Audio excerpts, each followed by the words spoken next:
Soal usia kok bikin orang kepanasan sih? Alasan sederhananya begini Mas, dalam kurang lebih 3 bulan lagi akan menyaksikan pendaftaran calon presiden. Partai-partai akan datang ke KPU mendaftarkan. Lalu menjelang sekarang tiba-tiba muncul usulan dari PSI yang kemudian mengajukan permohonan ke MK agar diturunkan jadi 35. Yang kebetulan Mas Gibran akan berusia 35. Jadi pas mau pendaftaran nanti dia sudah Gibran 30. yang menyebut dirinya bocil ya? Gibran dan PSI kan suka menyebut dirinya bocil ya. Ini keanehan menjelang pemilu lah bagi saya. Itu yang membuat timbul pertanyaan besar. Apakah permohonan ini sengaja diajukan untuk memberikan karpet merah kepada Mas Gibran sebagai bocil untuk menjadi calon presiden atau calon wakil presiden?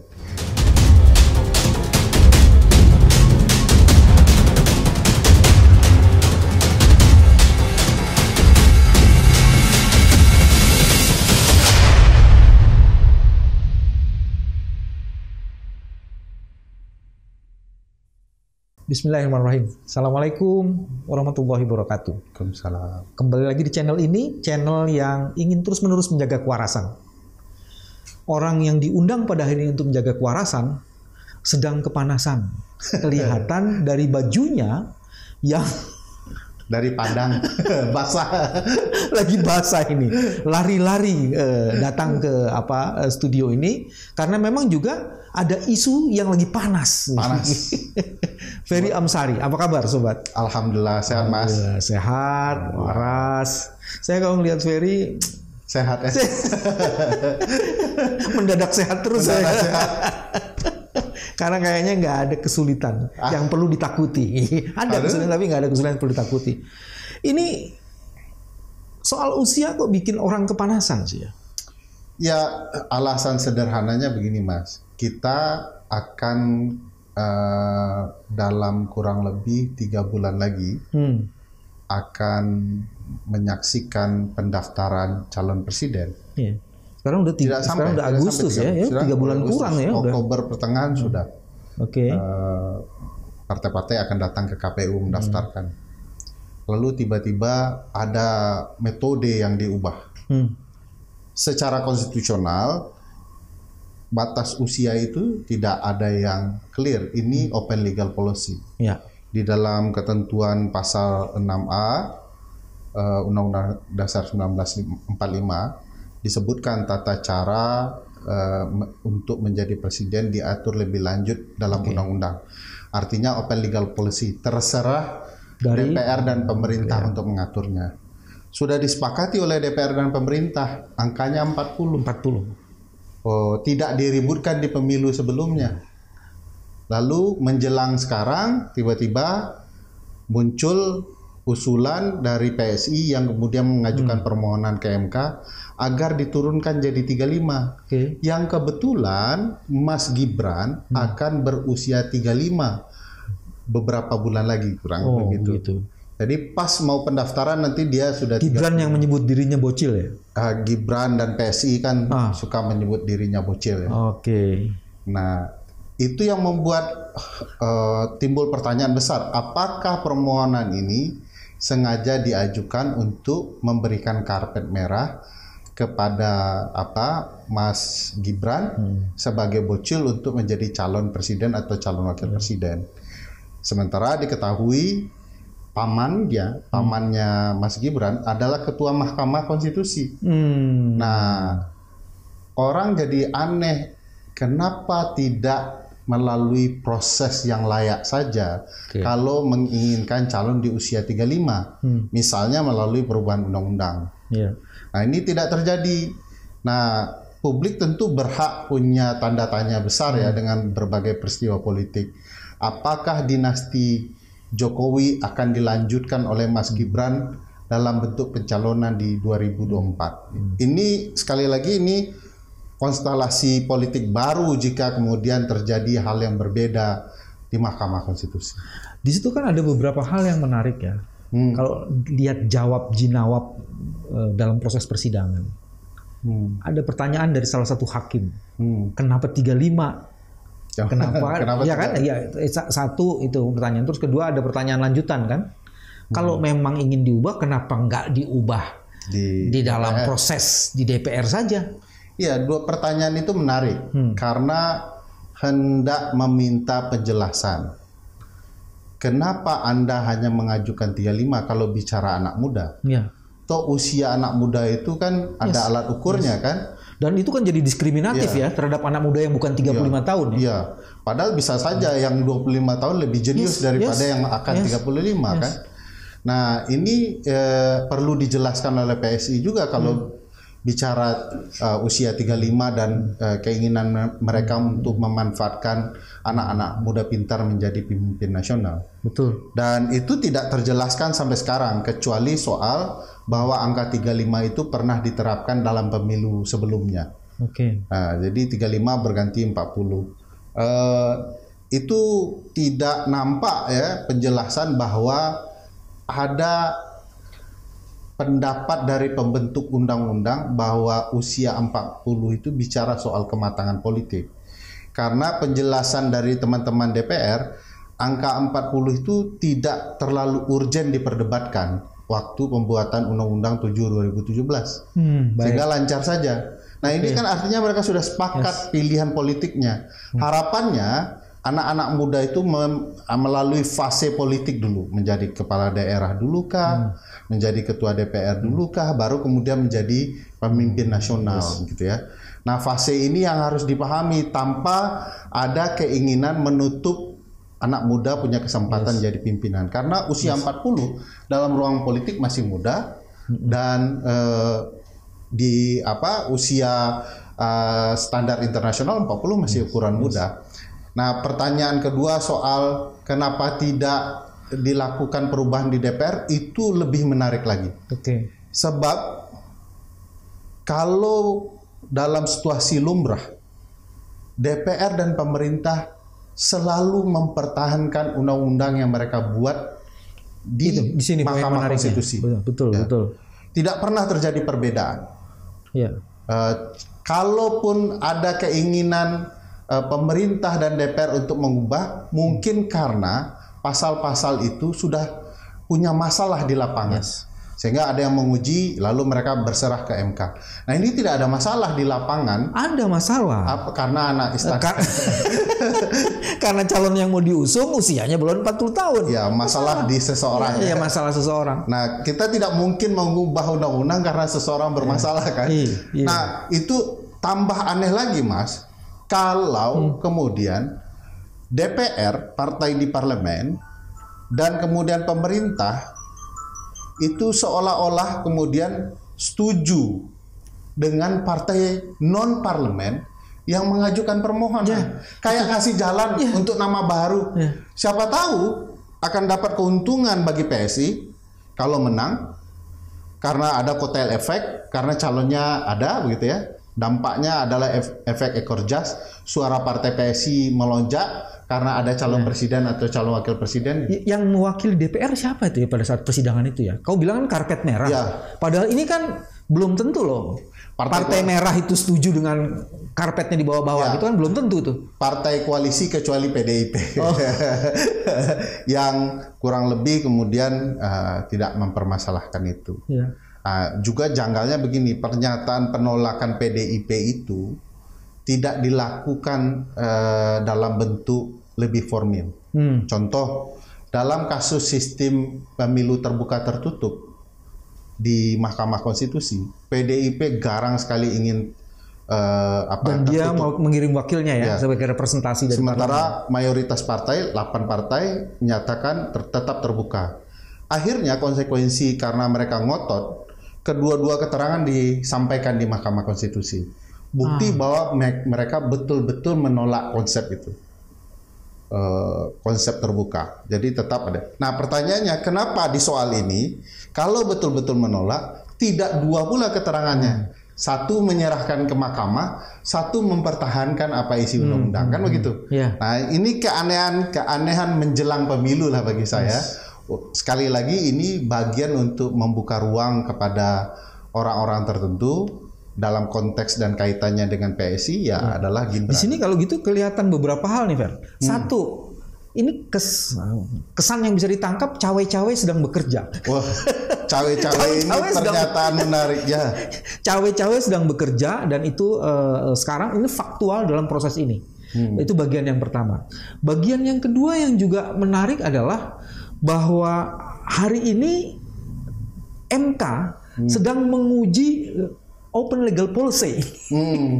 Ya kan? Ya, ini kan jelas open legal policy. Ya. Dan pertanyaan salah satu hakim MK, Profesor Saldi itu kan jadi menarik gitu kan. Kenapa mesti 35 kalau nggak 25? Itu kalau dilanjutkan, loh ini kan bukannya kewenangannya DPR, kenapa nggak diubah di DPR aja? Betul. Kenapa mesti MK yang harus ditumbalkan? Ya. Ini kan gitu kan? Ya. Jadi ini MK ini mau digebukin lagi oleh opini publik dan DPR-nya kipas-kipas sama pemerintahnya. Itu bukan kami yang mengubah, MK yang mengubah gitu kan? Kami tidak kasih jalan kok untuk terus seseorang. Yang paling menarik ini kemudian karena tadi ada urusan keluarga di situ, dari Ferry sudah sebut.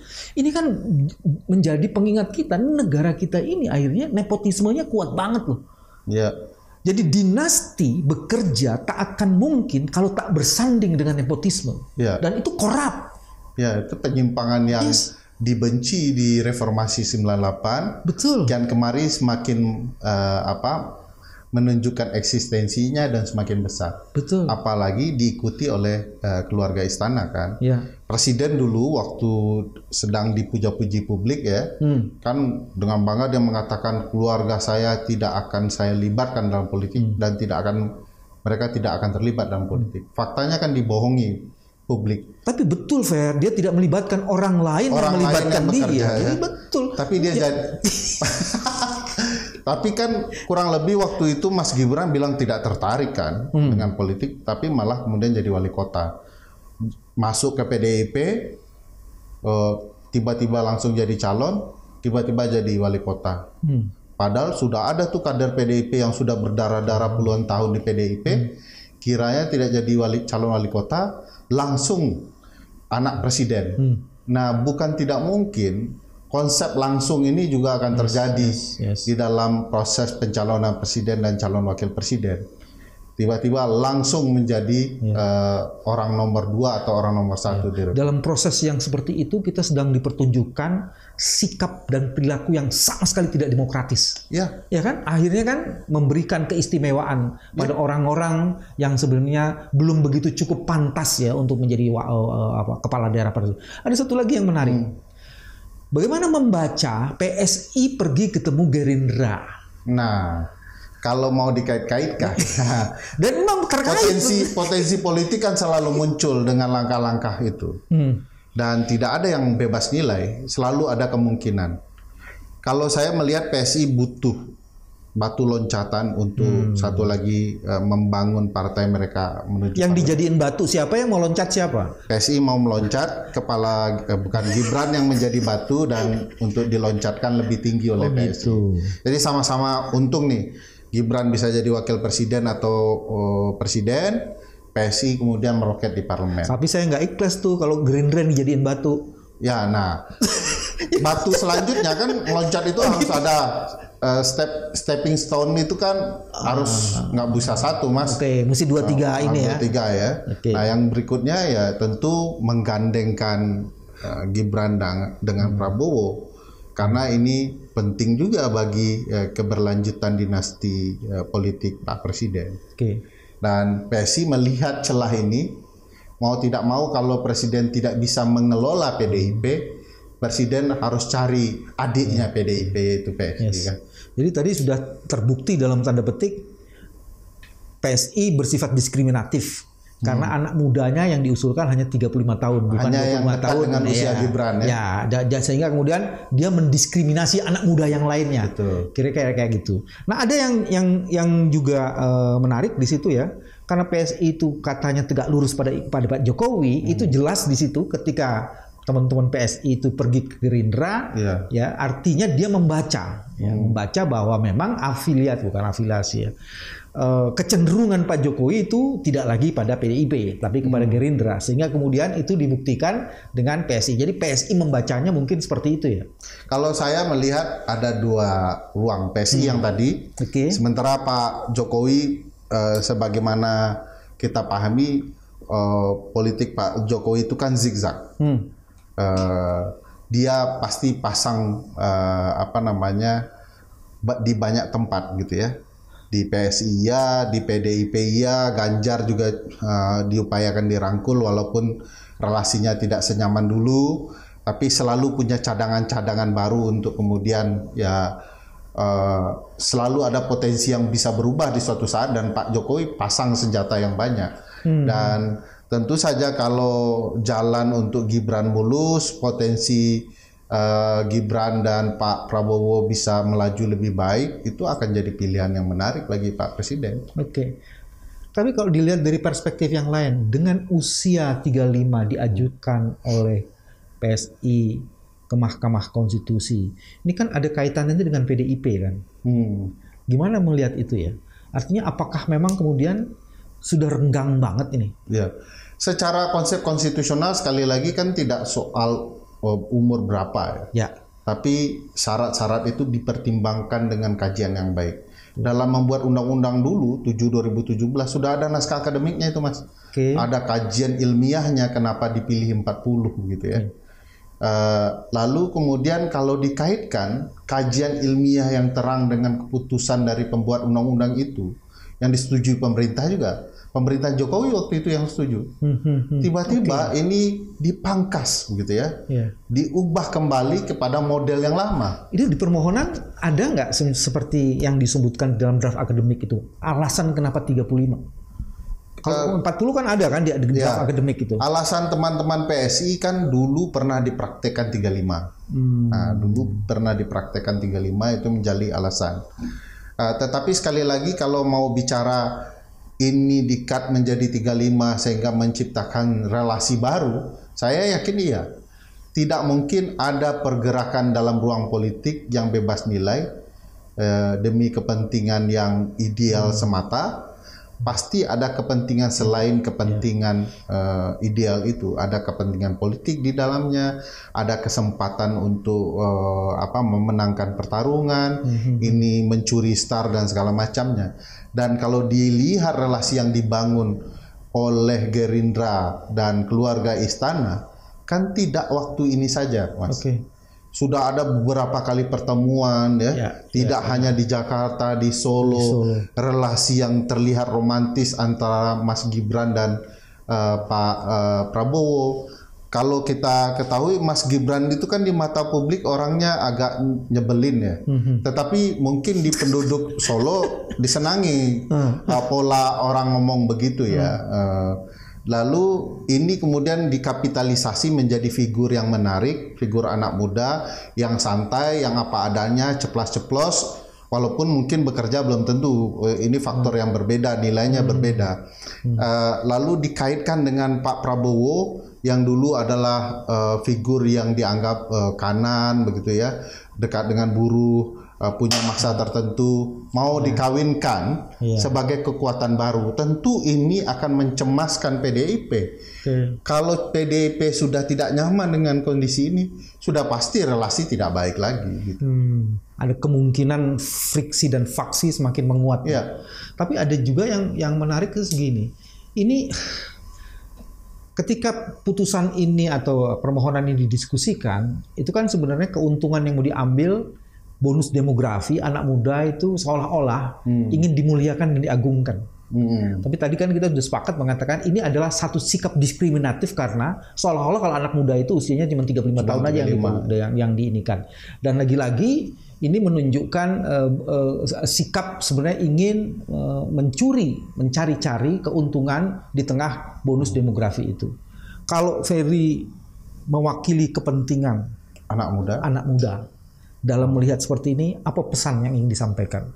Ya, saya pikir anak muda tentu boleh berpolitik, dapat kesempatan politik, tapi tidak boleh menjadi kendaraan yang dimanfaatkan untuk kepentingan politik semata. Anak muda juga harus membaca lebih luas.